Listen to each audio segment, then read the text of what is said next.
Saints are preparing to welcome back the black and gold to a whole different dome.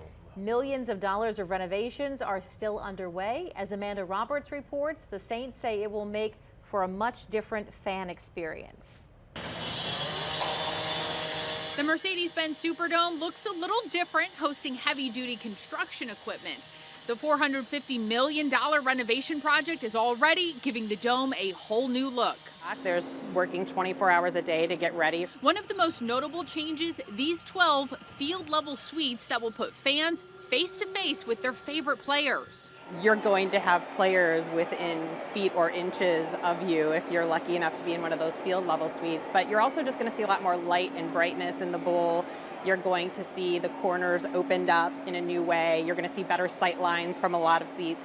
And if you're not lucky enough to land a suite either on field level or from the 300 and 400 levels, Saints officials say the renovations will make for a better game day experience throughout the dome.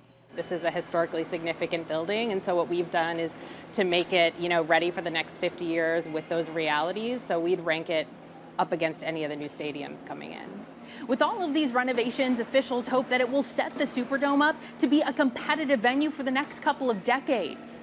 This building is incredibly important to New Orleans' economy, to our hospitality and tourism industry, and to our residents itself. So we want every world-class event that's looking for a home to consider the Superdome in their selection process. It's good for the city, it's good for the building, it's good for the team.